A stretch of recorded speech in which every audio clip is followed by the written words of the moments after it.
हम्म तो BCom second year के प्यारे बच्चों, स्वागत है आप सभी का शंकर सर की क्लास में। कॉस्ट अकाउंटिंग का ये बुक आपके पास होना चाहिए। आप देख रहे हैं बुक। यहाँ पर हम पढ़ने वाले हैं हमारा सबसे पहला यूनिट 1 का क्वेश्चन, जिसमें आप लिफो फिफो हिफो मेथड के क्वेश्चन सीखते हैं। नए बुक में कुछ चेंजेस हो सकते हैं। मेरे पास 2022 संस्करण की बुक है। राइटर हैं आपके प्रोफेसर ML अग्रवाल और डॉक्टर KL गुप्ता। ये आपके पहले प्रश्न हैं, आप देख सकते हैं आपके स्क्रीन पर। ठीक है, आपको दिखाई दे रहा होगा। जितने प्रश्न हैं बेसिक और छोटे प्रश्न हैं। हो सकता है सेमेस्टर वाइज ग्रुप सेमेस्टर वाले जो बच्चे होते हैं ना, उनके एग्जाम में आ सके। बाकी ये छोटे क्वेश्चन हैं, इनके बड़े क्वेश्चन आपको यहाँ चौथे नंबर से स्टार्ट होकर के मिलेगा, एक पेज बाद। ठीक है, तो अब तक हम थोड़े बेसिक क्वेश्चन यहाँ पर अब देखेंगे।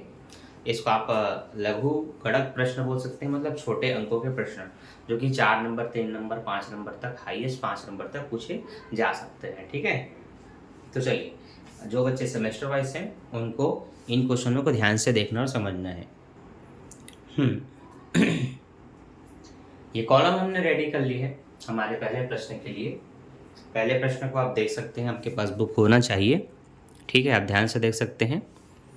2021 2 मार्च को 100 यूनिट आया, 16 मार्च को 50 यूनिट गया, 15 मार्च को 200 यूनिट आया, 20 मार्च को 100 यूनिट आया। ठीक है, तो इन क्वेश्चनों को हम थोड़ा सॉल्व करते हैं।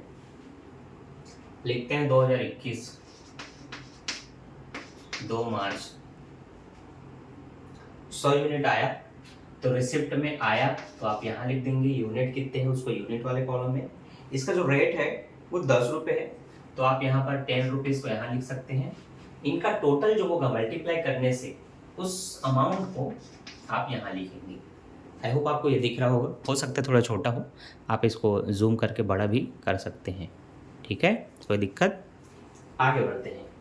चूंकि अभी इशू इस समय कुछ भी नहीं हो रहा है 2 मार्च को, इसलिए आप यहाँ पर ऐसे डेस्क कर करके आगे कर देंगे। और जितने यूनिट आपके पास अवेलेबल हैं, जिस रुपए के हिसाब से जितने अमाउंट के, वो आप यहाँ पर लास्ट में एंट्री कर लेंगे। ठीक है, सीखिए। अगर आप बेसिक से सीख रहे हैं, शुरू से सीख रहे हैं, तो सीखिए कि कैसे बन रहे हैं।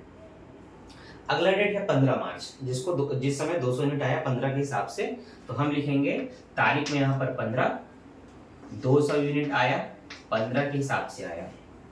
ठीक, तो 15 दूनी आपका 30 होता है, 2 जीरो आप पहले से लिखेंगे। 3000 के आपके पास और सामान आ गए। अभी इशू कुछ नहीं हो रहा है।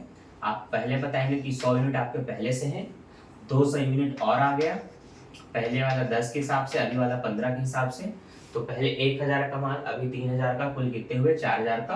तो इनके सेंटर में आपको ऐसे 4000 रुपये लिखना होता है। सेंटर का कहने मतलब पहले का जो बचा है और अभी का जो आया, इन दोनों को मिला करके ऐसे। ठीक है, समझ में आ रहा है आपको। इनके सेंटर में आपको इस तरह से अमाउंट को लिखना होता है। आगे बढ़ते हैं। 16 मार्च को 50 यूनिट जा रहा है। मेथड कौन सा है बच्चों? मेथड है आपका फीफो। मेथड कौन सा है? फीफो, याद रहे। फीफो मेथड में हम क्या करते हैं, जो पहले आता है उसको पहले बेचते हैं। तो जब आप 16 मार्च को इशू करेंगे, आप कुछ नहीं रहे तो आप यहाँ टेस्ट करेंगे। 50 यूनिट जा रहे हैं, आप यहाँ पर 50 यूनिट लिख सकते हैं। पर आपके पास 2 अलग अलग प्रकार के यूनिट्स हैं, एक 10 रुपए के हिसाब से, 15 रुपए के हिसाब से। इशू करते समय किसको करेंगे, डिपेंड करता है मेथड क्या है। मेथड है फीफो। फीफो मेथड में जो सबसे पहले आया था उसको पहले निर्गमित करेंगे। तो सबसे पहले 100 यूनिट आया है जो कि 10 रुपए के हिसाब से है, तो आपको यहाँ 10 रुपए लिख लेना है कि आपके 50 यूनिट जो जा रहे हैं वो पहले जो आए थे उसमें से जाएंगे। उनकी कीमत 10 रुपए है, तो यहाँ पर आपको कीमत में 10 रुपए लिखना है। तो ये आपका लगभग 500 रुपए का अमाउंट यहाँ शो करेंगे। अब आपको ये देखना है कि पहले आपके पास 100 और 200 के यूनिट थे, उस 100 में से 50 यूनिट चले गए, तो आपके पास 50 यूनिट बचा है और 200 यूनिट बचा है। जो पहले का जो 100 यूनिट था वो 10 रुपए के हिसाब से था, और अभी का 200 जो है वो 15 के हिसाब से है। इस हिसाब से ये 15 दूनी 30, 3000 का ये हुआ, और ये 500, मतलब 3500 का आपके पास अभी भी बैलेंस में यूनिट्स के अमाउंट बचे हुए हैं। ठीक है, आगे जो है वो आपका 16 के बाद 20 मार्च को है। आप प्रश्न भी देखिए ताकि आपको ज़्यादा बेहतर समझ में आए। ठीक है, 16 मार्च को 50 यूनिट गया, 20 मार्च को 100 यूनिट आया 20 के हिसाब से, फिर 25 मार्च को 200 यूनिट जाएगा। तो पहले हम 20 मार्च को 100 यूनिट लाते हैं। 20 मार्च को 100 यूनिट आता है। कितने के हिसाब से आ रहा है? 20 रुपए के हिसाब से। तो रुपए में 20 लिखेंगे, दोनों का गुणा करेंगे, ये आपका 2000 हो जाएगा। अभी इशू कुछ नहीं है तो आप डेट टेस्ट करेंगे, बताएंगे कि पहले का 50 बचा है, उसके बाद का 200 बचा है, और अभी आपके पास 100 यूनिट आया। पहले 10 के हिसाब से, फिर 15 के हिसाब से, अभी का 20 के हिसाब से। तीनों मिला के जितना होगा इनके सेंटर में उस अमाउंट को आपको लिखना होगा। तो ये आपका तो दोनों पहले 350 था, अभी 2000 का और आ गया, तो 350, 3000 में 3500 में 2000 को जोड़ेंगे तो 5500 हो जाएगा। ये सेंटर में मैंने लिख दिया 5500। ठीक है। अब तारीख है आपकी 25, हम तारीख में लिखेंगे 25। आप कुछ नहीं रहे तो हमने यहाँ पर डेज कर दिया।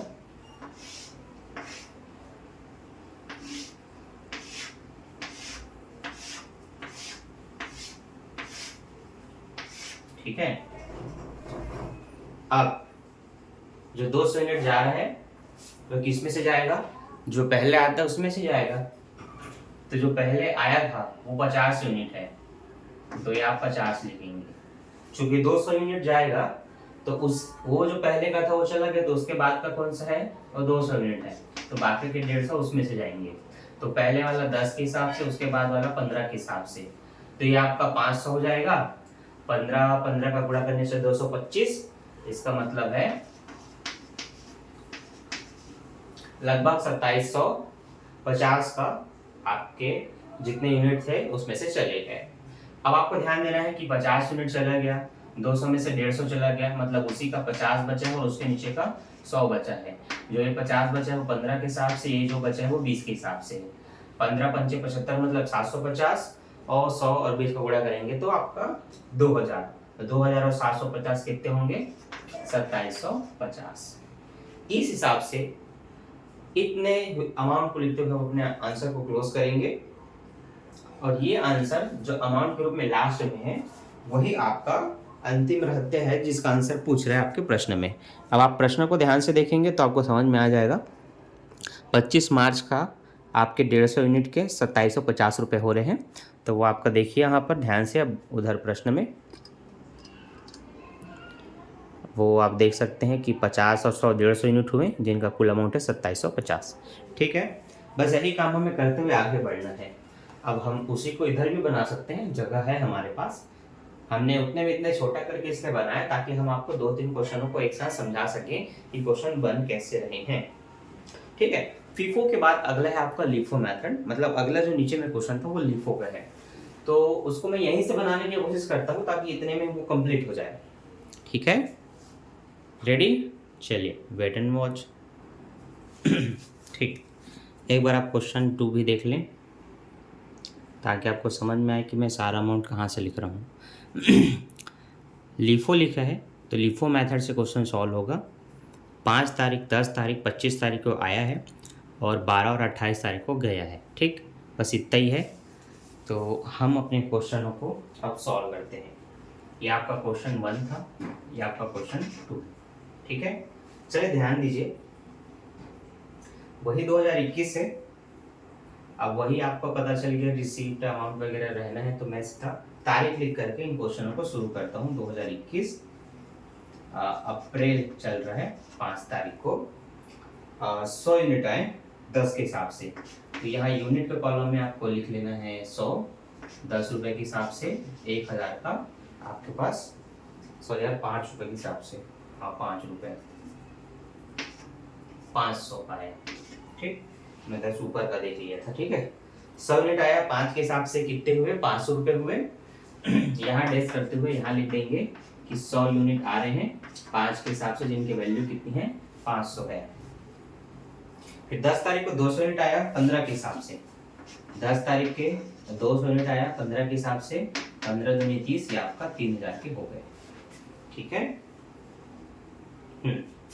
तो यहाँ पर आप लिखेंगे कि पहले 100 यूनिट, फिर अभी के 200 यूनिट, पहले 5 के हिसाब से, फिर 15 के हिसाब से। ये तो आपका 3 हुआ, ये आपका 500 हुआ, तो लगभग दोनों मिला के 350, 3500 हो गए। ठीक है। अगला 12 तारीख को 100 यूनिट जा रहा है, तो आप लिखेंगे तारीख में 12, आप कुछ नहीं रहा है, जा रहा है कितने यूनिट? 100 यूनिट। 100 यूनिट जाएंगे। अब 100 तो आपने लिख लिया कि 100 यूनिट जा रहा है, पर अमाउंट क्या लिखेंगे वो डिपेंड करता है आपके मेथड पे। मेथड देन इसीलिए है ताकि जब आप इशू करें तो सही नियम के अनुसार उसका अमाउंट को लिखें। फीफो बोलता था कि जो पहले आएगा वो पहले जाएगा, तो सबसे पहले जो 10 रुपए वाले आए थे हमने उसको सेल किया, इशू किया। लिफो कहता है कि जो बाद में आएगा वो पहले जाएगा। तो इशू करने से पहले आप देखो बाद का अमाउंट क्या है, 10 तारीख, 15 रुपए वाला, 200 यूनिट। तो जब आप इशू करेंगे तो आप पहले के 100 यूनिट को नहीं करेंगे जो 5 के हिसाब से आया था, बाद वाले को करना है जो सबसे अंतिम होता है। तो सबसे अंतिम 200 यूनिट है 15 के हिसाब से, उसके 15 को आप यहाँ लिखेंगे। इसका मतलब जो 100 यूनिट जाएगा वो किसमें से जाएगा, वो 200 यूनिट से जाएगा, इसकी कीमत 15 रुपए है। तो ये आपका कितने हो गया, ये 1500 रुपए हो गया। ये बात समझ में आई। तो पहले का जो 100 था वो अभी भी उतना ही रहेगा, उस पर कोई चेंजेस नहीं। जो बाद का 200 था उसमें से 100 चला गया, तो अभी उसका 100 बचा है। पहले का 5 के हिसाब से, उसके बाद का 15 के हिसाब से, ये 500 ये 1500, लगभग 2000 के आपके पास अभी भी बैलेंस बचा हुआ है। ठीक है, आगे बढ़ते हैं। 25 तारीख को आपके पास आया 150 यूनिट 10 के हिसाब से। तारीख में 25 150 यूनिट आया 10 के हिसाब से, ये आपका 1500 हुआ। पहले आप लिखेंगे कि 100 यूनिट है, फिर 100 यूनिट है, और आपका 150 यूनिट और आया। पहले 5 के हिसाब से, फिर 15 के हिसाब से, फिर ये आपका 10 के हिसाब से। कुल मिला के जो 2000 था उसमें 1500 जोड़ेंगे तो 3500 हो जाना चाहिए। इसके बाद 28 तारीख को गया है 200 यूनिट। तो अब तारीख में लिखेंगे 28, बताएंगे कि कितना यूनिट जा रहा है, 200 यूनिट। तो जो सबसे लास्ट में आया था ना उसमें से जाएगा। तो सबसे जो लास्ट में आया वो 150 यूनिट है, आप वहां पर 150 लिखेंगे।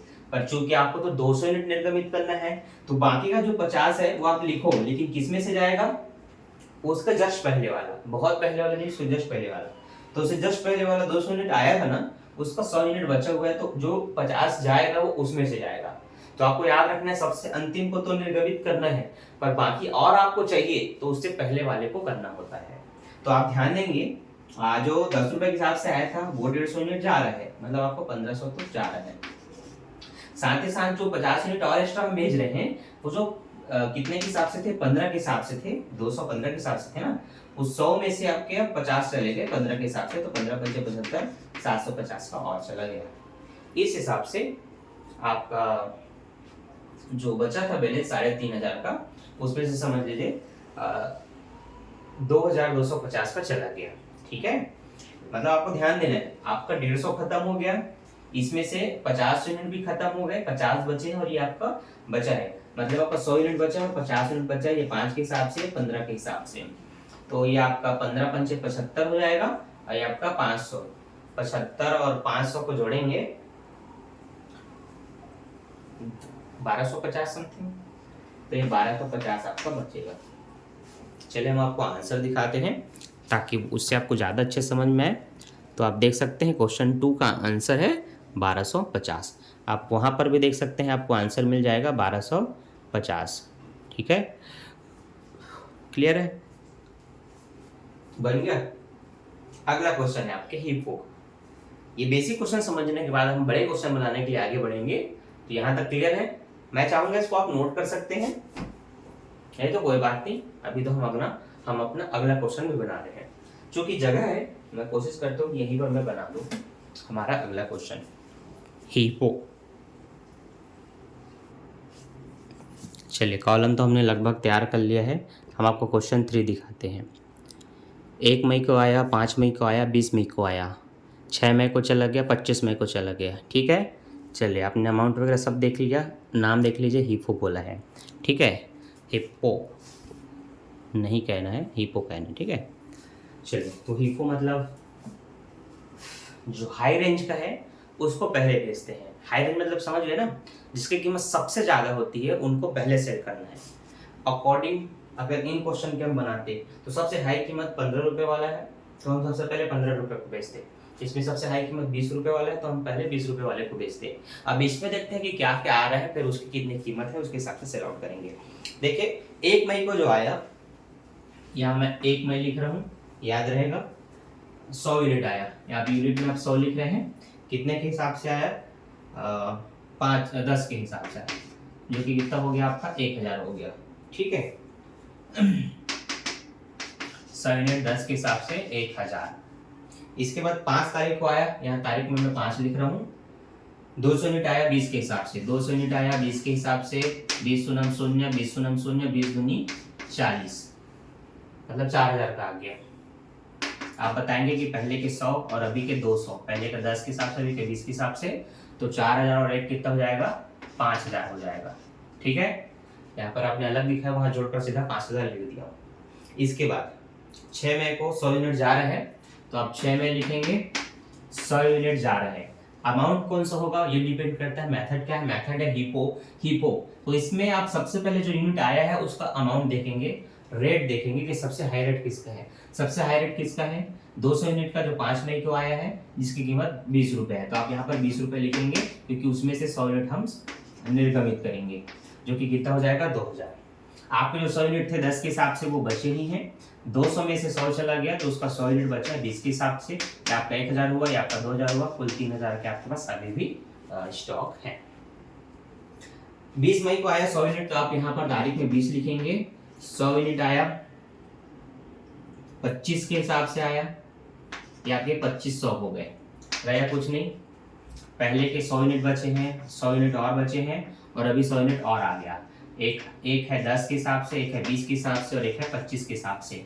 इनका तो लगभग 3000 हो रहा था, इसमें आप 2500 और जोड़ेंगे तो 5500 हो जाएगा। लास्ट का हम देखते हैं कि 25 मई को जा रहे हैं 100 यूनिट, तारीख में मैं 25 लिख देता हूँ। ठीक है, ठीक है, ध्यान देना। 100 यूनिट जा रहे हैं, वो 100 यूनिट कौन से होंगे, जो सबसे हाई कीमत के होंगे। सबसे हाई कीमत के 25 रुपए वाले हैं, तो आप यहाँ पर 25 लिख देंगे। तो ये 2500 चला गया समझो, जो हाई कीमत है। तो पहले का जो 100 यूनिट बचा था, और 100 यूनिट 10 और 20 के हिसाब से वो लोग रहेंगे। सबसे हाई कीमत 25 रुपए वाला था, उसको हमने निर्गमित कर दिया, क्योंकि मेथड कौन सा, हीपो कहता है कि जो सबसे कीमती वस्तु है उनको पहले बेचो। कीमती नहीं मतलब जिनकी कीमत सबसे ज्यादा है। तो ये 1000 और 2000 लगभग 3000 का स्टॉक बचे हुए हैं। अब अपना आंसर आप चेक कर सकते हैं, क्योंकि पहले भी मैंने आपको आंसर ही दिखाया था। तो आप ये देख सकते हैं 3000 रुपये बचे हुए हैं, 200 यूनिट कुल आपके बचे हैं। ठीक है, तो इस मेथड को आप ध्यान से देखिए। तारीख अगर आपको नहीं दिख रहा होगा तो आप तारीख यहाँ देख सकते हैं। ठीक है, कोंटे में पढ़ाने में और दिक्कत होती है। हाँ, ठीक है, is that clear. FIFO, HIFO, LIFO, तीनों मेथड के क्वेश्चन अगर आपने पूरे ध्यान से देखे हैं कि कैसे बन रहे हैं, तो आपको समझ में आ गया होगा कि एंट्री कैसे करनी है, लिखने का तरीका क्या है, बैलेंस में कैसे लिखते हैं। अगर इतना आपको क्लियर है ना, तो अब आप तैयार हैं इनके बड़े क्वेश्चन बनाने के लिए। ठीक है, तो मैं चाहूंगा इतना कम से कम आप खुद नोट करें या खुद बना करके देखें। अब आप तैयार हैं क्वेश्चन नंबर 4 से बड़े क्वेश्चन बनाने के लिए, तो इसको कृपया नोट कर लें। सॉरी गाइस, मेरे कैमरे ने थोड़ी सी गलती की। जब मैं वहाँ चले जाता हूँ तो कभी कभी वो मुझे ब्लर कर देता है, इसीलिए अभी मैंने फोकस मोड ऑन कर दिया है, जो कि सिर्फ बोर्ड को फोकस करेगा। मैं ब्लर हो सकता हूँ, वो नहीं होगा। तो पीछे अगर कुछ ब्लर हुआ होगा तो मैं बाद में उसको थोड़ा ठीक किया हूँ, तो आंसर देख के समझ जाना। और अगर समझ नहीं आया तो कोई बात नहीं, वीडियो को पूरा देखोगे ना, तो मैंने एक लॉन्ग वीडियो डाले है कॉस्ट अकाउंटिंग का, जिसमें आपको सब कुछ क्लियर दिखेगा और आप समझ चुके होंगे। आगे जो हम पढ़ने वाले हैं, ध्यान देना, हमारे पास फोकस फिर से चेंज करना पड़ेगा इस पर। ठीक, क्वेश्चन नंबर 4 और 5 है। ये हम दोनों ने इसलिए छोड़ा था, इन दोनों को हमने इसलिए छोड़ा था क्योंकि नॉर्मल ये फीफो लीफो हिपो से तो बना तीनों, लेकिन यहाँ पर ये तीनों मेथड नहीं है। यहाँ पर बोला जाता है स्कंद आधार, और यहाँ पर बोला जाता है औसत मूल्य विधि। ये दो अलग अलग मेथड होते हैं, जिनके क्वेश्चन इनसे थोड़े अलग बनाए जाते हैं, इनके कॉलम भी इनसे अलग हो सकते हैं। बस यही जानेंगे इस वीडियो में। तो इसके लिए ना आप सभी के पास क्वेश्चन होना चाहिए, नहीं है तो मैंने जो क्वेश्चन दिखाया था उसका स्क्रीनशॉट लेके साइड में रखो या कॉपी में लिख ले रखो। उसके बाद इसको देखना और समझना कि ये कैसे बन रहा है। ठीक है, मैं तो आपको पहले उदाहरण दिखा करके इसको समझाना चाहता हूँ कि आप उदाहरण देखो, सीखो कि वो कैसे बना है, फिर आप क्रियात्मक प्रश्न को देखो और सीखो। पर मेरे हिसाब से आप मेरे समझाने से अगर समझ गए तो बहुत अच्छी बात है, नहीं तो मैं आपको उदाहरण भी जरूर दिखाऊंगा। तो सबसे पहले हम इसको साफ करते हैं और आपको सिखाते हैं स्कंद आधार विधि। चलो, तो सभी बच्चे तैयार हो जाओ। आज आप पढ़ने वाले हो आधार स्कंद विधि, जिसको बोलते हैं बेस स्टॉक मेथड। ये लिवो विवो हीवो में से किसी भी एक मेथड से बन सकता है, लेकिन इसमें ये जरूर लिखा रहेगा कि ये कौन से मेथड से मतलब आधार स्कंद है कि नहीं। इसके बगल में लिखा रहेगा फीफो लिफो किसी भी एक मेथड से बनाइए करके। इसमें ध्यान रखने वाली बात ये है,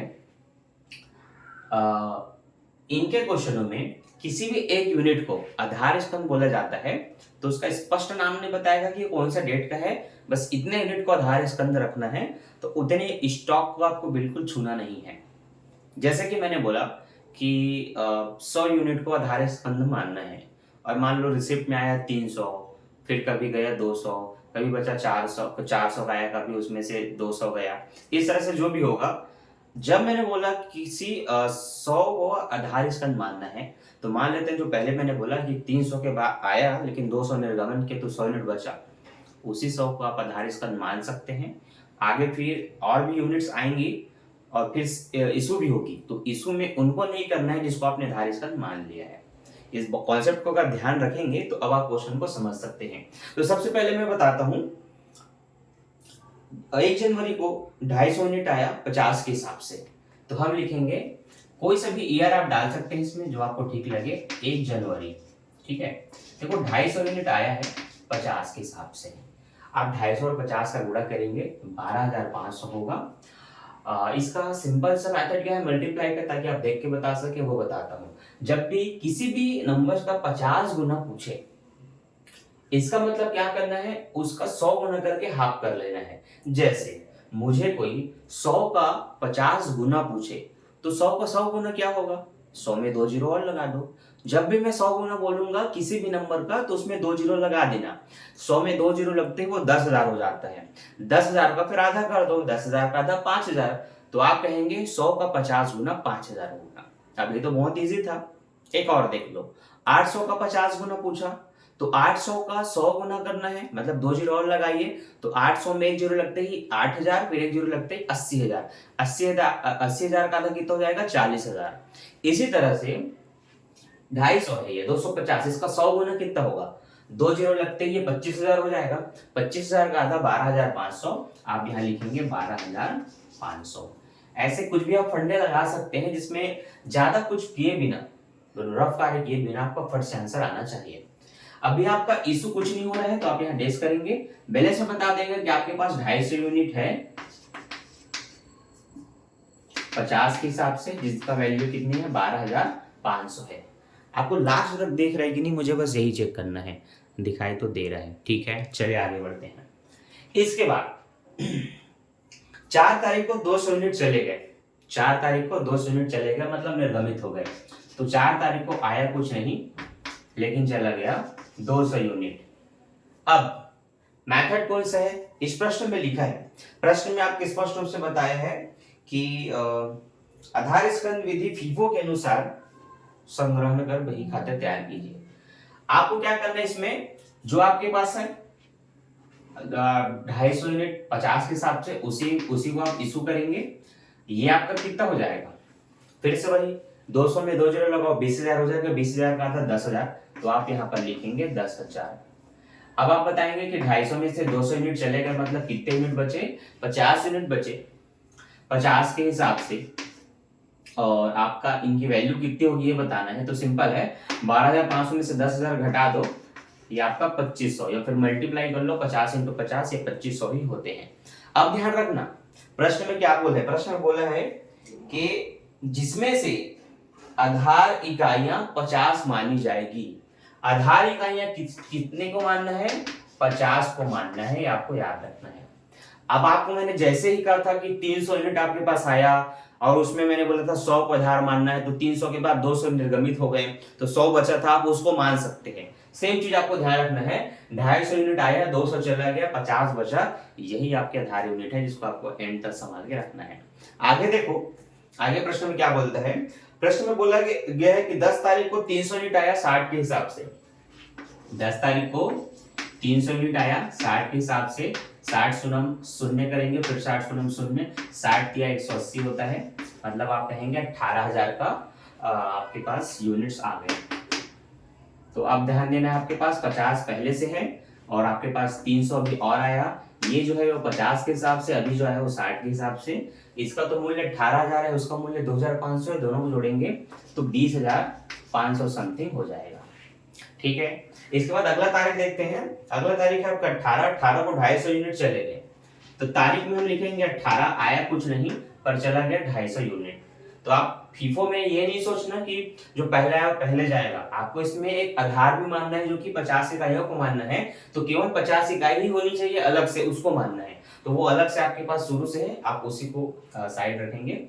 250 में से, सॉरी 300 में से अब 250 यूनिट जाएगा जिसकी कीमत 60 रुपए है, तो इन दोनों का मल्टीप्लाई कीजिए। आप इन दोनों को मल्टीप्लाई करेंगे तो आपको मिलेगा 15,000। अब आपको बताना है कि 50 यूनिट आपके पास बचा है 50 के हिसाब से, 300 में से 250 चला गया तो 50 यूनिट उसका बचा है 60 के हिसाब से, इनका तो 2500 है, इसका कितना होगा, तो इसका आपका हो जाएगा 5 छक्का 30 लगभग 3,000 और 2500 लगभग 5,500। ठीक है, आगे तारीख है अगला 20 तारीख। 20 तारीख को क्या हुआ है, आया कुछ नहीं है लेकिन चला गया 50 यूनिट। देखिए 300 में से 250 जाने के बाद 50 ही बचा था, वह 50 भी समझ लो चला गया। आपके पास कितना बचा फिर, 3,000 का था, वो 3,000 चला गया, मतलब 50 यूनिट बचा। 50 के हिसाब से जिनकी वैल्यू कितनी है, 250 है। अब आपको ये देखना है कि आंसर ग्रुप में लास्ट में दिया क्या है, ताकि आप अपने उत्तर की पुष्टि कर सकें। तो ध्यान देना, आपको तो पता चल गया कि 50 के हिसाब से 50 यूनिट का 50 के हिसाब से 2500 है। अब हम अपना बुक में आंसर चेक करते हैं कि ये क्लियर है, सही है कि नहीं। ठीक है, तो आप ध्यान देना, चौथा क्वेश्चन मैंने बनाया, 50 को इकाई मानने को कहा गया है। ये डिटेल है कि कितने यूनिट आए और कितने यूनिट चले गए। आंसर आपको नोट करना है, आंसर में बोला है डिटेलिंग जूमिंग 50 यूनिट का मूल्य 2500 होना चाहिए। आप देख सकते हैं कि हमारे प्रश्न में, ओहो जूम कर ले भैया अच्छे से। अब बताओ इसको, बोर्ड को जूम करने में इतनी समस्या क्यों जा रही है। ठीक, तो आप देख सकते हैं 50 यूनिट का मूल्य 2500 है, इसका मतलब ये प्रश्न आपका सही बना। ऐसा ही एक उदाहरण भी है जिसको आप बुक में देख सकते हैं और अच्छे से इसको बना सकते हैं। ठीक है, मैंने कहा उदाहरण में एक ऐसा क्वेश्चन है जिसको आप और अच्छे से समझ सकते हैं। हो सकता है मैं वीडियो के एंड में उस क्वेश्चन को भी समझा दूं, इसलिए एंड तक बने रहना। समझ आ गया ना कि हाँ सर कैसे होगा, समझ में आ गया, हमने बेस मान लिया, तो वीडियो को एक लाइक कर सकते हो ताकि मुझे अच्छा लगे कि हाँ आपको समझ में आ रहा है और आप भी मुझे सपोर्ट कर रहे हो। आगे ध्यान देना, इसका मैं एक उदाहरण बताऊंगा, उसमें किसी अलग यूनिट्स को आधार माना गया है। तो आप जब दो क्वेश्चन देखेंगे ना तो आपका माइंड क्लियर हो जाएगा कि आधार स्टॉक किसको मानना होता है। ठीक है, चलिए तो मैं आपको अब सिखाता हूं। अगला मेथड है औसत मूल्य विधि। कौन सी विधि, औसत मूल्य विधि।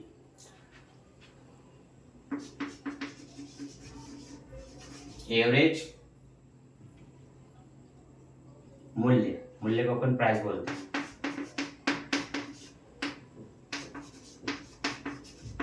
ठीक, औसत मूल्य विधि, एवरेज प्राइस मेथड।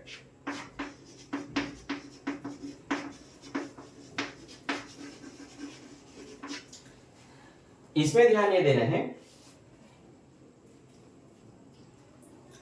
जब आप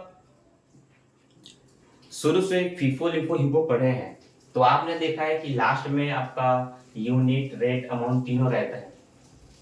अभी एक ऐसा मेथड है औसत प्राइस मेथड जिसमें लास्ट में 3 कॉलम नहीं केवल 2 कॉलम होते हैं। एक होता है यूनिट का, एक होता है सीधा अमाउंट का। ये थोड़ा इंटरेस्टिंग है, तो पहले ध्यान से देखना, समझना समझ में आ रहा है कि नहीं। बाकी नहीं आएगा तो कोई दिक्कत नहीं है, मैं तो हूं आपको समझाने के लिए।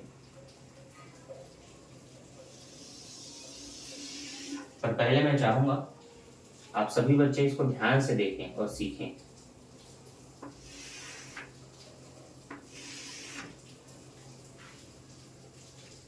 थोड़ा कम हो गया क्या, ठीक है इतनी। ठीक, ये आपका अमाउंट का है, ठीक है, ये आपके यूनिट का है, ये आपका अमाउंट का है। ठीक, अभी इशू वाले कॉलम का 3 कॉलम में तैयार कर रहा हूं। ठीक, ये थोड़ा ढलान की ओर चला जाता है, पता नहीं क्या है। फिर ये आपका रिसिप्ट का है और ये आपका डेट का है। ठीक है, तो वो आप लिख लेंगे कि date, receipt, issue, balance, unit rate, unit rate, unit rate. मैं क्लियर कट आपको बना के बताने वाला हूँ।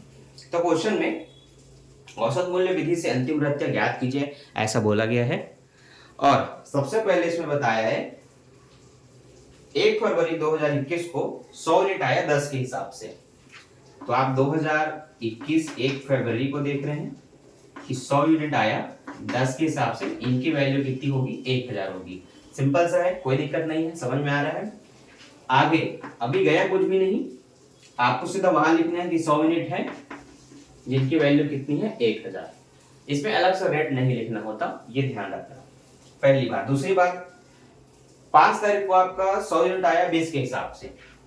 देखिए 5 फरवरी हुआ, 100 यूनिट आया, 5 बोलो क्या, नहीं 20 के हिसाब से, जो कि कितना हो जाएगा, 2000। अभी भी गया कुछ नहीं। अब आप देखो ध्यान से सीखना। इसमें आप अलग अलग बताते थे कि पहले का 50 बचा है, फिर अभी जो आया वो ऐसे बताते थे ना, इसमें ऐसा नहीं होता। पहले का 100 और अभी का 100 कुल मिला कितना हुआ, 200। ध्यान रखना, पहले आपका 1000 था, अभी 2000 है, कुल मिला कितना हो जाएगा, इनकी वैल्यू दोनों की जोड़ेंगे तो 3000। ये ऐसे बनता है। थोड़ा सा अलग मैंने बोला था, ध्यान रखना। जब दूसरी यूनिट आती है तो पहले यूनिट फिर दूसरी यूनिट दोनों को अलग अलग नहीं लिखना है। पहले जितने भी यूनिट बचे रहे सबको जोड़ के इनके साथ प्लस करके टोटल यूनिट लिखना है, और इनका अमाउंट और उनका अमाउंट सबको जोड़ के सीधा अमाउंट वाले कॉलम में लिखना है। ये बात नहीं है, इसको याद रखना। आगे बढ़ते हैं, तो बोला गया है कि 6 तारीख को 100 यूनिट सेल हो गए, इशू हो गए। तो देखिए हम तारीख में अब 6 लिख लेते हैं, आया कुछ नहीं, पर जा रहा है 100 यूनिट। कितने यूनिट जा रहे हैं, 100 यूनिट। अब यहाँ पर सबसे इंपॉर्टेंट बात आता है कि आप अमाउंट क्या लिखने वाले हैं।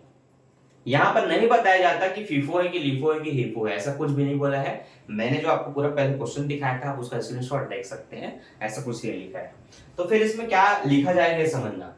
अब देखो, जब विधि के बारे में कुछ नहीं है और औसत विधि बोली गई है, तो कुछ तो इसके नाम में कुछ अलग होगा। अब इसको समझना ध्यान से।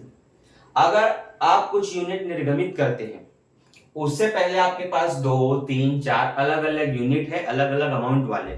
औसत मूल्य विधि ये कहता है आपके पास जितनी यूनिट है, जितने अलग अलग रुपए के हिसाब से, उन सबको जोड़िए, उनको उनके संख्या से भाग दीजिए। जैसे कि अपने पास 2 यूनिट है, तो हम इनके दोनों के अमाउंट को जोड़ के 2 से भाग करेंगे। अगर हमारे पास 3 यूनिट होते, 3 अलग अलग अमाउंट के, तीनों को जोड़ते 3 से भाग करते। 4 यूनिट अलग अलग होता है, तो चारों को जोड़ के उनके अमाउंट को 4 से भाग देते हैं, रेट को। याद रहेगा। उसी तरह से जब 100 यूनिट जाएगा तो आपको सबसे पहले ध्यान देना है कि आपके पास एक 10 रुपए वाला है, एक 20 रुपए वाला है। दोनों को जोड़ेंगे तो कितना हो जाएगा, दोनों को जोड़ेंगे तो यह लगभग 30 हो जाएगा। 30 को 2 से भाग कीजिए। 2 से क्यों कर रहे हैं, औसत का मतलब होता है पदों का योग बटे पदों की संख्या। 2 ही पद है, उनका योग करेंगे तो वो 30 हो जाएंगे। 10 और 20 30, पदों की संख्या 2 है, इसका मतलब बटे में आप 2 लिखेंगे, मतलब 2 से भाग होगा, तो 30 का आधा कितना होता है, 15। इसका मतलब आपको अमाउंट में यहाँ 15 लिखना पड़ेगा। 100 का 15 से गुणा करेंगे, 1500 का मान चला गया। अब आपके पास जो 200 थे उसमें से 100 चले गए, तो आपके पास 100 यूनिट बचा है। अब आप अमाउंट वगैरह नहीं, रेट नहीं लिखेंगे, सीधा कितना बचा वो लिखेंगे। 3000 में से 1500 का चला गया, तो आपके पास 1500 का ही बचा होगा। ठीक है, मैं देख लेता हूँ कि आपको पूरा दिखाई दे रहा है कि नहीं। हाँ, आपको दिखाई दे रहा है, ठीक है समझ में। चलिए अभी धीरे धीरे हम बनाते जाएंगे, आपको समझ में आते जाएगा। चलो आगे देखो, 6 के बाद 25 तारीख को 200 यूनिट आया 10 के हिसाब से। 25 फरवरी को 200 यूनिट आया 10 के हिसाब से, जो कि होता है 2000। अभी गया कुछ भी नहीं, 100 यूनिट बचा है, 200 यूनिट और आ गया, तो लगभग आपके कितने यूनिट हो गए, 300 हो गए। याद रखना, मैंने बोला जोड़ के लिखना है। 100 पहले के है, 200 अभी आए, कुल 300 यूनिट हुआ। अमाउंट इसका 2000 है, उसका 1500 है, कुल मिला कितना हो जाएगा, 2000 और 1500 3500 हो जाएंगे। क्लियर है।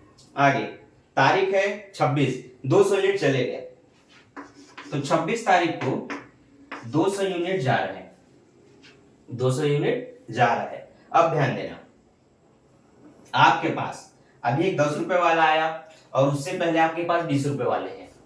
जब आप निर्गमित किए हैं इससे पहले सिर्फ 100 यूनिट, तो आप ये समझ सकते हैं सीक्वेंस से जब आप बना रहे हैं तो पहले का यूनिट चला गया होगा, दूसरे का यूनिट बचा होगा। अब पहले का यूनिट चला गया मतलब वो 10 रुपए वाले चले गए, इसका भी गया है, ऐसा दिक्कत नहीं, अमाउंट को आपने जोड़ के निकाला तो, लेकिन इसका 20 रुपए बचा है, उसको मेन लेकर के बनाना है। जब आप फिर से औसत मूल्य ज्ञात करेंगे तो इसका 20 रुपए और इसका 10 रुपए, दोनों जोड़कर कितना होगा 30। 30 को फिर से 2 से काटिए 15 आएगा, तो यहाँ पर आप फिर से 15 लिखेंगे। अब ये मत सोचना कि यहाँ 15 है तो यहाँ भी लिख रहे, वैसा नहीं है।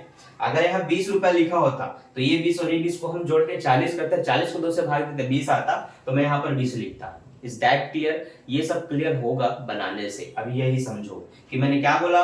अभी अब मैं 200 यूनिट तो इशू करूंगा, लेकिन वो 200 यूनिट कौन से होंगे? वो 200 यूनिट कोई भी हो सकते हैं।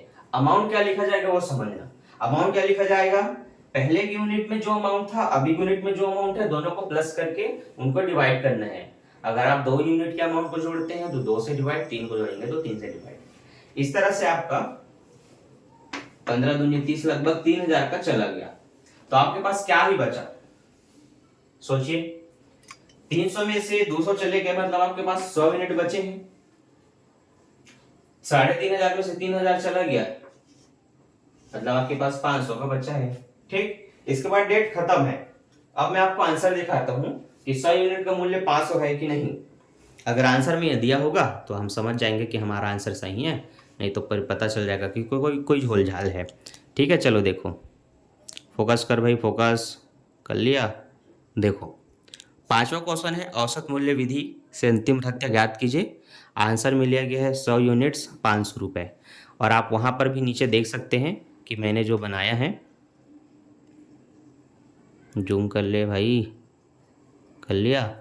ठीक, तो आप देख सकते हैं 100 यूनिट का अमाउंट कितना है? 500 रुपए। ठीक है, औसत मूल्य विधि इजी नहीं है। क्यों इजी नहीं है? क्योंकि पहले की यूनिट को और अभी की यूनिट को कुछ नहीं करना होता, अमाउंट्स को जोड़ करके, रेट को जोड़ करके उनको डिवाइड करना होता है, फिर जो रेट आती है उसके हिसाब से इशू किया जाता है। मैं आपको एक उदाहरण अंतर स्कंद विधि का, एक उदाहरण औसत मूल्य विधि का आपको समझाना चाहूंगा, बुक के हिसाब से जो बुक में बना है उनको देख करके इनको फिर से एक बार देखना समझना, या फिर इसको भी जितना भी देखे हो उसको देखोगे तो मेरे ख्याल से पूरा समझ में आ जाएगा। ठीक है, फिर हम बढ़ेंगे हमारे अगले टॉपिक में। ठीक है, पहले आपको क्लियर कट समझाना जरूरी है। ओ ठीक है, तो जैसा कि मैंने कहा था कि मैं उदाहरण से आपको और समझाने की कोशिश करूँगा। तो सबसे पहले आपने समझा था अंतर आधार स्कंद विधि, आधार स्टॉक विधि, तो इसको मैं पहले आपको समझाऊंगा। ठीक है, इसमें ना किसी एक को आधार मानना पड़ता है, जो कि प्रश्न में बताया जाएगा। इसमें बोला है कि मान लिया जाए कि आधार स्टॉक 8 रुपये की दर से 200 किलोग्राम है। जब स्पष्ट बता दिया है कि कौन से यूनिट को कितने रुपए के हिसाब से माना जाएगा, तो आपको उसी को लास्ट में उसके 200 यूनिट को बचाना है। तो यहाँ पर 8 रुपये वाला केवल एक ही है, इसी में से बचाना है। अभी वो 2000 किलोग्राम है, उसका इशू होते जाएगा, लेकिन लास्ट में 200 यूनिट को बचाना है, ये ध्यान रखना। नॉर्मल बनेगा, फीफो मेथड बोला है, पहले आओ पहले जाओ, तो अब ध्यान से समझना बच्चों। ठीक है, तो चलो रेडी। 1 तारीख को 2000 किलोग्राम आया 8 के हिसाब से, कॉलम पूरा बन गया है। Store ledger account, base stock price method, स्कंद आधार स्कंद मूल्य विधि। तो देखो 1 जनवरी 2000 यूनिट लिखा है किलोग्राम के रूप में 8 रुपये के हिसाब से। 8 दूनी 16,000 रुपये हुआ, गया कुछ नहीं तो डैश डैश है। 2000 किलोग्राम है 8 रुपये के हिसाब से, जिनकी वैल्यू कितनी 16,000। तारीख में आपका 600 यूनिट चला गया। 6 तारीख आया कुछ नहीं, लेकिन 600 यूनिट गया, तो वही 8 रुपये के हिसाब से ही जाएंगे। 4800 चला गया, 16,000 में 4800 घटाएंगे 11,200 बचेगा। 2000 में से 600 चला गया तो 1400 आपके पास बचेगा। ठीक है, क्लियर। तारीख में आपके पास 10 है, 500 यूनिट आया 10 के हिसाब से। 10 तारीख 500 यूनिट 10 के हिसाब से। किलोग्राम है, मैं यूनिट ही बोल रहा हूँ कि आदत हो गई है, तो आप वही समझना कि 500 किलोग्राम आया 10 के हिसाब से, 5000 इनकी वैल्यू हुई। आपको सीधा आप यहाँ पर लिखेंगे कि पहले के 1400 हैं, अभी का आपका 500 आया। ये एक 8 के हिसाब से है, एक 10 के हिसाब से है, दोनों की टोटल वैल्यू हुई 16,200। आगे बढ़ते हैं। तारीख में अगला, अभी हम कहाँ पर थे? 10 में थे। 12 तारीख को 600 यूनिट जा रहा है। तारीख में 12, 600 यूनिट जा रहा है, वही 8 रुपये के जो आपके पास 2000 थे ना, उसी में से जाएंगे, जिनकी वैल्यू 4800 रुपये हुई। तो 1400 में से जो बचे थे उसमें से 600 चले गए, 14 में 600 घटाएंगे 800 बचेगा, 500 और बचा हुआ है। तो ये 8 के हिसाब से 10 के हिसाब से दोनों की वैल्यू होगी आपका 11400। ठीक, तारीख में 15 400 यूनिट आया, तो 15 तारीख 400, 9 के हिसाब से 9 चौक 3600 हुआ। पहले के आपके 800 बचे हैं, उससे पहले 500 बचे हैं, उसके बाद के 500, फिर अभी का आपका 400 आया। ठीक है, तीनों की टोटल वैल्यू 10 8 9 का मल्टीप्लाई करके जो आया वो 15,000 रुपये लिख दिया गया है। इसके बाद 18 तारीख को 1200 यूनिट जा रहे हैं। अब देखो 1200 टोटल किसी का नहीं बचा है, मतलब सबका थोड़ा थोड़ा जाएगा। तो यही डेट मेन है, 18 तारीख का जो डेट है वो देखो ध्यान से। टोटल 1200 यूनिट जाना है, तो सबसे पहले वाले यूनिट कितने बचे हैं? तो सबसे पहले वाले यूनिट आपके बचे हैं 800। 1400 में से 600 जाने के बाद 800 बचे हैं, तो उसी का ना 200 यूनिट बचा के रखना है। तो जब आप निर्गमित करेंगे तो पूरा 800 नहीं लिखेंगे, उसका 200 बचाना है, तो उसका आप केवल 600 निर्गमित करेंगे 8 के हिसाब से। तो 800 में से 600 जाएगा, 200 बचेगा, ये 200 वही है।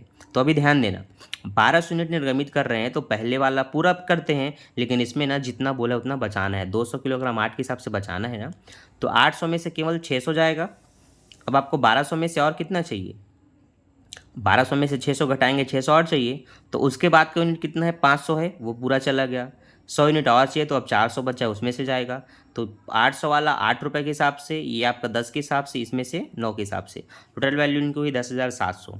अब 800 में से 200 बचेगा, इसको बचाते हुए चलना है। 500 तो पूरा चला गया, 400 में से 100 गया, तो 300 बचा है। एक 8 के हिसाब से वाला 9 के हिसाब से, इनकी वैल्यू 4300। यही लाइन मेन था जिसमें आपको पूरा समझना था। क्लियर है? इसके बाद बहुत ईजी है, कोई दिक्कत नहीं है। 22 तारीख को 300 यूनिट आया 12 के हिसाब से। देखो तारीख में 22 है, 300 12 के हिसाब से 3600 रुपये वैल्यू हुई। पहले के 200 बचे हुए हैं, और उसके बाद 400 में से 100 जाने के बाद 300 बचे हुए हैं। 300 अभी आया 12 के हिसाब से, एक 8 रुपये, एक 9 रुपये, एक 12 रुपये। इन तीनों का मल्टीप्लाई करके जो आया आपका अमाउंट वो 7,900 रुपये लिख दिया गया है। लास्ट तारीख है 25, 500 यूनिट जा रहे हैं बच्चों। तो 25 तारीख 500 यूनिट जाएगा, तो देखो 200 वाले को तो छेड़छाड़ नहीं करना है। तो जो 300 बचे हुए हैं ना, लगभग किसके हिसाब से, 12 तो नहीं, हाँ शायद वही 12 ही होगा। मैं एक बार चेक कर लेता हूँ, नहीं ये 9 रुपये वाला बचा है, तो 300 जाएगा वो 9 रुपये वाला। उसके बाद जो 12 रुपये वाला है उसमें से 200 जाएंगे, 5100 हुआ। इनके टोटल वैल्यू यहाँ पर है। अब आपको वो 200 बचा ही रहेगा। इस 12 रुपये वाले में से जो 200 गया, इसका 100 बचा है। इन दोनों की टोटल वैल्यू 2800 रुपये हो गई। ये क्वेश्चन हुआ ख़त्म। ठीक, आई होप आपने जो बोर्ड में समझा, उसके बाद इसको देखेंगे तो मेरे ख्याल से वो दोनों मिला के आपको ये पूरा समझ में आ जाएगा। ठीक है, अगला आपका मेथड था औसत मूल्य विधि। तो देखो ध्यान से, इसका कॉलम में मैंने बोला था बैलेंस वाले कॉलम में केवल यूनिट और अमाउंट रहता है, रेड गायब है। बाकी इन तीनों के प्रिसिप्ट के तीनों रहेंगे, इशूड भी तीनों रहेंगे। ठीक है, तो चलो देखो 4 तारीख को 200 यूनिट आया 10 के हिसाब से। 4 तारीख 200 यूनिट 10 के हिसाब से 2000 वैल्यू हुई, सीधा यहाँ लिख दिए 200 यूनिट, इनकी वैल्यू 2000 रुपये। ठीक है, अगली तारीख देखो 6 को 100 यूनिट चला गया, तो 6 को 100 यूनिट जा रहा है, वही 10 के हिसाब से जाएगा। तो आपके पास कितना यूनिट बचा? 200 में से 100 गया, 100 बचा, सीधा वैल्यू उनकी 1000 रुपये। ठीक है, आगे देखो 18 तारीख को 300 यूनिट आया 12 के हिसाब से। तारीख में 18 300 यूनिट 12 के हिसाब से 3600 हुआ। पहले के 100 बचे हैं, अभी के 300 आए, टोटल वैल्यू कितनी हो गई? 400 यूनिट। और अमाउंट कितना हुआ? 1000 में 3600 जोड़ेंगे तो 4600। देखा, जोड़ के लिखते हैं ना टोटल, वैसे ही मैंने पहले आपको समझाया था। इसके बाद है 20 तारीख 200 यूनिट चले गए, तो देखो तारीख में 20 लिखे हैं। अब अमाउंट देखो 11 लिखा है, जो कि कहीं नहीं है। तो यहीं पर एक ऐसा मेथड उपयोग करते हैं जिसको औसत मूल्य विधि बोलते हैं। इसमें क्या करना है, पहले के अमाउंट देखो कितने हैं, 10 और 12, दो ही प्रकार का आया है, दोनों को जोड़ दो, 10 और 12 22।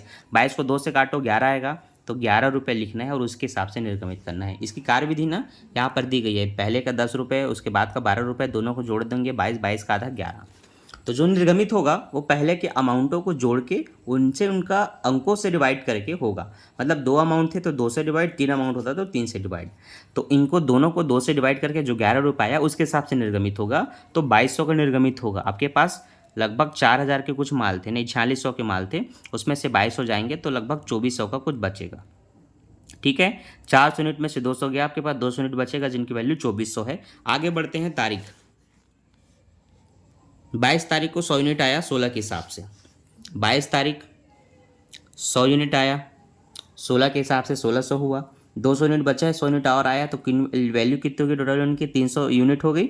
और इनका अमाउंट कितना होगा 2400 में 1600 जोड़ दो 4000 हो जाएगा, इसलिए 300 के सामने 4000 लिखा है। इसके बाद की तारीख है सीधा 25, 300 यूनिट जा रहा है, 25 तारीख को 300 यूनिट जा रहा है पर अमाउंट 14 है। कैसे? तो इसको छोड़ के अब इन दोनों को जोड़ना है। मैंने बताया था लास्ट के दो अमाउंट आपको जोड़ना है। तो 12 और 16 कितने होंगे 28, 28 को 2 से काटेंगे कितना होगा 14। तो यहाँ पर 14 लिखा है। 14 तिया 42 होता है 4200। लेकिन आप ध्यान दो आपके पास केवल कितने अमाउंट है 4000 है। तो अगर उससे ज़्यादा का अमाउंट आया यहाँ पर औसत मूल्य विधि में तो उस एक्स्ट्रा राशि को 4000 और ये 42 और 200 एक्स्ट्रा है ना, उस एक्स्ट्रा राशि को प्रॉफिट एंड लॉस करके आपको इस साइड दिखाना है आपके डेबिट साइड में कि 31 दिसंबर को कॉस्टिंग में पता चला कि लाभ हानि हुई है 200 की। लागत लेखांकन में हम यही ज्ञात करते हैं ना कि लागत हमारा बढ़े ना, हम जितना मतलब कैलकुलेशन किए उससे कम हो जाए तो बेहतर है या उसके बराबर रहे, पर उससे एक्स्ट्रा हो गई तो इन्हीं सब लागत को फिर बाद में कम किया जाता है। ठीक है, तो ये आपने कुछ नया सीखा इसमें। Is that clear? तो अब मैं चाहूँगा कि आपने बोर्ड में देखा कि यहाँ देखा तो इससे रिलेटेड प्रश्न आप बना करके देखिए या खुद से लिख करके उसको बना करके देखिए या एग्ज़ाम के 5 साल के क्वेश्चन पेपर उठाइए। अगर इस टाइप का क्वेश्चन आया है तो उनको ज़रूर बनाइए और इसकी प्रैक्टिस कीजिए। और इतना मेहनत किया हूँ आपके लिए तो मैं चाहूँगा कि इस वीडियो को प्लीज़ एक लाइक कर देना। समझ नहीं भी आया होगा तो आप कमेंट करना, हम इसको फिर से आपको समझाएंगे एक अलग एग्जाम्पल लेकर के। बाकी समझ में आ गया होगा ना? तो बच्चों प्रैक्टिस ज़रूर करना, क्योंकि ऐसी चीज़ें जो थोड़ी यूनिक होती हैं प्रैक्टिस से ही याद रहता है, वरना आप क्या मैं भी भूल जाता हूँ। तो थैंक्स फॉर वॉचिंग, मिलते हैं नेक्स्ट वीडियो में। अगला वीडियो किस टॉपिक पर से आप कमेंट करके बता सकते हो। Bye bye bye bye.